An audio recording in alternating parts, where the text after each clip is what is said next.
Hello guys. आज का जो मेरा नया टॉपिक है वो है डिज़ायर के बारे में। आज हम समझेंगे। थिंक एंड ग्रो रिच एक बुक है जो कि सेल्फ ग्रोथ बुक है। नेपोलियन हिल ने उसे लिखी है, ठीक है। उसको मैंने फॉलो किया है और मैंने पॉजिटिव इम्पैक्ट अपनी लाइफ में देखा है। तो उनकी बुक का ना डिज़ायर जो है वो एक most of the important chapter है। तो मैंने सोचा मैं आपसे ये शेयर करूँ। मुझे पता है बहुत लोगों को हमारे डेली बेसिस पे ये समझ में नहीं आता है what is desire, subconscious mind, conscious mind, what ever that.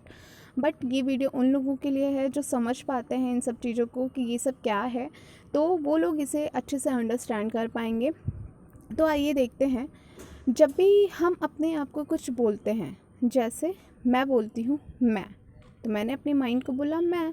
अगर मैं यही बार बार रिपीट करती रहूँ तो मैंने बोला मैं।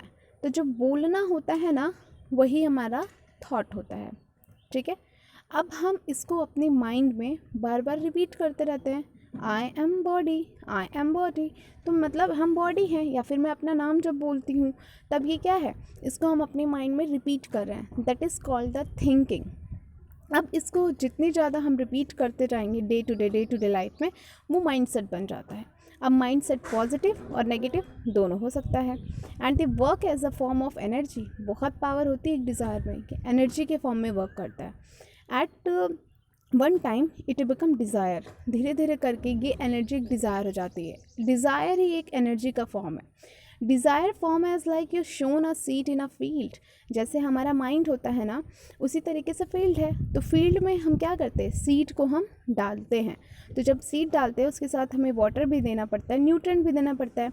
ऐसे ही क्या है, कोई भी थॉट जो हम अपनी लाइफ में अपने गोल में अचीव, जो भी गोल एज अ गोल हम अपनी लाइफ में अचीव करना चाहते हैं इन फ्यूचर, तो उस थॉट को हमें हमारे माइंड में प्लांट करना होगा। और उसे कैसे प्लान करेंगे, विद अ फेथ और बिलीव, ठीक है। उनके बिना अगर आप कोई ऐसे कुछ भी बोल लो, मैं बहुत अच्छा हूँ, मैं बहुत अच्छा हूँ, that is the only thought. But अगर आप बिलीव करके बोलो आई एम द गुड, इसमें और उसमें बहुत अंतर है। तो जो हमारा सबकॉन्शियस माइंड होता है ना, इन्होंने बताया है अपनी बुक में, हमारा सबकॉन्शियस माइंड तभी वर्क करता है जब हमें बिलीव हो और अपने ऊपर फेथ हो। बिलीव और फेथ के साथ जब हम कोई भी थॉट अपने माइंड में प्लांट करते हैं तब वो डिज़ायर कहलाता है, ठीक है। इसके लिए हमें क्या करना होता है, दिन में 2 बार 3 बार जब भी आपको टाइम मिले, जो भी आपका गोल है उसके अकॉर्डिंग आप बैठिए साइलेंटली और अपने माइंड में उसे रिपीट करिए बिलीफ और फेथ के साथ में। दिन में आप इसे 2 बार कर सकते हो, ठीक है, मॉर्निंग में और सोने के पहले नाइट में, ठीक है। तो क्या होता है, और मान लीजिए एक एग्जांपल देती हूँ, आपको अपनी कोई हैबिट छोड़नी है। हैबिट छोड़ने का इन द सेंस ये नहीं होता कि हमने बोला कि मैंने छोड़ दिया तो वो चीज़ें छूट जानी है, नहीं। कितने सालों से कोई हैबिट पड़ी होती है। हमें स्टेप बाय स्टेप क्या करना है, उस हैबिट को नहीं छोड़ना है, हमें उसकी जगह पे कुछ अच्छी और नई हैबिट्स को अपनी लाइफ में कल्टीवेट कर लेना है। अब आप बोलोगे कि वो हैबिट, उसके जो थॉट्स हैं वो हमारे माइंड में रहेंगे, तो हाँ रहेंगे, वो हमारी मेमोरी है। अगर हम मेमोरी ही डिलीट कर देंगे तो हमारी जो माइंड है, हमारा जो प्रॉपर माइंड होना चाहिए, नॉर्मल माइंड होना चाहिए, वो ऐसा नहीं होगा। तो हम अपनी मेमोरी को हमें नहीं डिलीट करना है, मेमोरी एज इट इज़ रहने देना है। कुछ दिनों बाद जब आप थोड़े और मैच्योर हो जाओगे तो आपको उस पर हंसी भी आने लगेगी, ठीक है ना। तो अपनी हैबिट को ये भी आपका एक बहुत अच्छी तो डिज़ायर है कि आपको अपनी बुरी हैबिट्स को हटाना है और अच्छी हैबिट्स को कल्टीवेट करना है। तो this is also a desire. Desire means what, the thought, burning desire. वो डिज़ायर जो आपके माइंड में 24 घंटे चलता रहता है, वो आपका सबसे बड़ा डिज़ायर है। वो कुछ भी हो सकता है। आइए देखते हैं। इन्होंने ऐसे कुछ बेसिक स्टेप्स बताए थे जिससे आप अपने डिज़ायर को प्लांट कर सकते हो अपने माइंड में। पहले क्या करिए, पहला स्टेप है fix in your mind exact desire what you want. आप अपने माइंड में वो डिज़ायर प्लांट करिए जो आप अपनी लाइफ में चाहते हो। Second, determine you exactly do for achieving this desire. आपको जो भी डिज़ायर अचीव करना है, पहले अपने माइंड में इसे डिटरमाइन करिए, समझिए कि आप उसके लिए क्या क्या करना चाहते हो। Third, stabilise the date when you achieve this goal. इस गोल को आप अचीव करने के लिए कितना समय लोगे, इसको भी डिफाइन करिए। चौथा, create a definite plan for achieving the goal. अपने गोल को अचीव करने के लिए एक डेफिनेट प्लान बनाइए। पांचवा, right a clear goal on the paper. अपने पेपर पे उसे लिख दीजिए, ठीक है। When you do for it and when you leave for it. आप उसके लिए क्या करना चाहते हो और आप उसके लिए क्या छोड़ते हो, and what a time limit you set this in your mind. और आप अपने माइंड में क्या टाइम लिमिट सेट करते हो इस पर्टिकुलर गोल को अचीव करने के लिए, उसे लिख दीजिए। और दिन में आप उसे, फिर यहाँ लिखा है read your return statement allowed and twice daily in your life. अपने दिन में जो भी आपने स्टेटमेंट उस पेज पे लिखा है उसे 2 बार पढ़िए, ठीक है, नाइट में और मॉर्निंग में। बट उसे सिर्फ पढ़ना नहीं है, उसे फील भी करना है और उस पर अपने आप पे बिलीव भी करना है कि हाँ आई कैन डू इट, ठीक है। तो कोई भी स्टेटमेंट आपने लिखा उसे फील भी करना है और उस पर बिलीव करके वो चीज़ें अपने माइंड में, अपने सबकॉन्शियस माइंड को बोलना है। हमारा सबकॉन्शियस माइंड ना बहुत पावरफुल होता है। आप इसे अभी नहीं जानते हो बट मैंने इसे फेस किया है कि बहुत पावरफुल होता है। अगर एक आपका डिज़ायर है और आप उस डिज़ायर से भाग रहे हो, वो डिज़ायर आगे की तरफ ले जा रहे हो, आप उससे पीछे आ रहे हो, ठीक है, मीन्स आप, एक डिज़ायर है वो आपको, आपका माइंड आपको कुछ करने के लिए कह रहा है बट आप उसको सप्रेस कर रहे हो, डिप्रेस कर दे रहे हो, तो उससे हो क्या रहा है, उससे जो आपका माइंड का उस थॉट का पावर है ना वो और बढ़ जा रहा है। इसलिए किसी भी डिज़ायर को अपने कभी रोकना नहीं चाहिए। तो सबकॉन्शियस माइंड बहुत पावरफुल है, बहुत पावरफुल है, मैं फिर से बोल रही हूँ। देन मुझे इनकी इस चैप्टर की ना एक लाइन बहुत अच्छी लगी, जो कि हम हर किसी को इस चीज़ को समझना चाहिए। जो हम छोटी छोटी प्रॉब्लम्स पे रोते हैं ना, वो यही है। देखिए, the main line which is also important to you is, ये जो पूरी लाइन है रिमेंबर से लेके सेल्फ तक, ये ना मैंने यहाँ से उनकी बुक से टू कॉपी किया है। Remember to that all who succeed in life get off to a bad start and pass through many heartbreaking struggles before they arrive.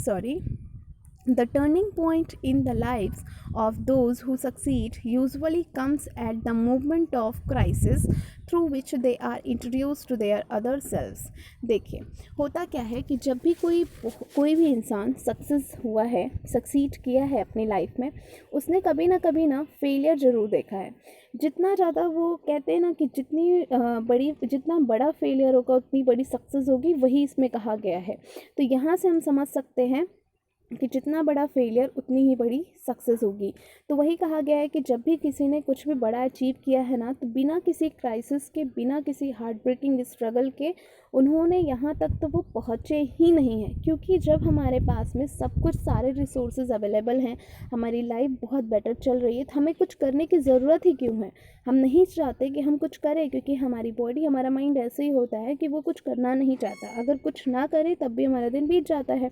तो दैट्स इज मीन्स कि हमें ये समझना चाहिए कि अगर कोई बहुत बुरी सिचुएशन हमारी लाइफ में आई है तो वो हमारे लिए बहुत अच्छी है, बट हम ऐसा नहीं समझते, हम रोते रहते हैं। बट आप उसके पॉजिटिव साइड को देखिए तो सही, यहीं से आपकी लाइफ स्टार्ट होती है। कहते हैं ना कि इन्होंने एक बात ये भी बोली थी कि जो फेलियर होता है ना, जो हमारा डिप्रेशन होता है, मेनली डिप्रेशन, सब कहते हैं कि डिप्रेशन बहुत गंदी चीज़ होती है, बट मैंने इस चीज़ को देखा, जब मुझे पहले ये चीज़ रियलाइज़ नहीं थी तो मैंने भी माना कि डिप्रेशन बहुत बड़ी चीज़ और बहुत गंदी चीज़ होती है। बट जब मैंने इस चीज़ को रियलाइज़ किया और मैंने उसकी पॉजिटिव साइड को देखा, तब मुझे ये चीज़ रियलाइज़ हुआ कि डिप्रेशन जो होता है ना, वो आपकी लाइफ को कम्प्लीटली बदल देता है और आप अपना ही एक नया वर्जन क्रिएट करते हो और बहुत मज़ा आती है। फर्स्ट टाइम तो बहुत ज़्यादा आप रोते हो, आप सुसाइडल, आपके अंदर थॉट्स आते हैं, बहुत कुछ होता है। बट क्या होता है ना कि जो सुसाइडल थॉट से भी अपने आप को बचा ले जाता है ना, फिर उसके बाद की जो उसकी जर्नी होती है, जो अपने आप से लड़ाई होती है, लड़ लड़ के अपने आप को वो इम्प्रूव करता है ना, वो बहुत अच्छा होता है। और मेरे ख्याल से जब भी किसी की लाइफ में ऐसा कुछ होना, प्लीज़ कभी भी अपने आप को ना मैं कह सकती हूँ, कभी भी अपने आप को नीचा ना समझिएगा, छोटा ना समझिएगा। क्योंकि अगर डिप्रेशन आया है, फेलियर आया है, तो वो आपके लिए बहुत अच्छा है। बस आपका एक विज़न होना चाहिए, एक ब्रॉड विज़न होना चाहिए कि अच्छा आज मेरे साथ ये हुआ तो बहुत अच्छा हुआ ना, हो सकता है मेरे साथ कल हुआ होता और मैं उस लेवल पे उस चीज़ को ना झेल पाती, तो आज हो गया वो ज़्यादा बेटर है इन कंपैरिजन टू कल हुआ होता। ठीक है, तो इस तरीके से हमें हमारी लाइफ को देखना है। तो इस चीज़ को हमें बहुत अच्छे से समझना है कि कभी भी कोई भी डिप्रेशन आ जाए तो वो हमारी लाइफ के लिए अच्छा होता है। वो हमारी गलतियों को दिखाता है कि हमने गलतियाँ की कहाँ, अपनी गलतियों के की पॉइंट्स को आइडेंटिफाई करिए। देन फिर आप देखेंगे कि आपने वहाँ अपनी गलतियों से जब आप सीखते हो ना, फिर ग्रो करते हो ना, तो बहुत मज़ा आती है। सच बोल रही हूँ।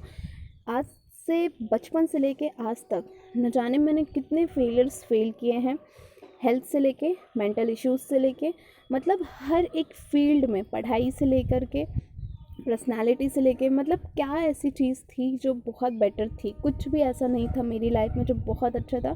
हाँ, फैमिली थी, बहुत सपोर्टिव थी मेरी फैमिली। मेरे फैमिली वाले बहुत मुझे प्यार करते थे, बट फिर भी ये होता है ना कि आपको कोई कितना भी प्यार कर ले, कितना भी सपोर्ट कर ले, वो एक अलग चीज़ है। बट जब तक आप अपने माइंड को सपोर्ट नहीं करते हो, आप खुद उतना अवेयर नहीं होते हो, तब तक आपकी लाइफ में कोई चेंज नहीं होता। तो मैंने अपनी पूरी जर्नी में यही सीखा कि अगर आप अपने साथ हो, ठीक है, कोई भी आपकी मदद नहीं कर सकता जब तक आप अपने साथ ना हो। तो पहले अपने साथ रहिए, अपने आप पे बिलीव करना सीखिए, तब दूसरों पे बिलीव करने की पॉसिबिलिटी लीजिए, ठीक है। तो पहले अपने आप पे बिलीव करना आप सीखिए। आइए देखते हैं, इन्होंने एक बार लास्ट में एक चीज़ कही थी। तो इनकी जो डिज़ायर वाली चैप्टर है, उसकी क्लास में इन्होंने सिर्फ 2 लाइन लिखी है। In the last the most important line is, ये मैंने लिखा है, यहाँ से है, the impulse of strong desire that something. Something means कुछ भी हो सकता है ये, चाहे गोल से रिलेटेड, चाहे रिलेशनशिप से रिलेटेड, चाहे हेल्थ से related, what is. In the last, the most important line is the impulse of strong desire, that something which recognize no such word as impossible. जो भी आप डिज़ायर करते हो ना, वो इम्पॉसिबल नहीं है। अगर वो इम्पॉसिबल होता तो आप उसे सोच ही नहीं सकते थे। तो वो इम्पॉसिबल नहीं है।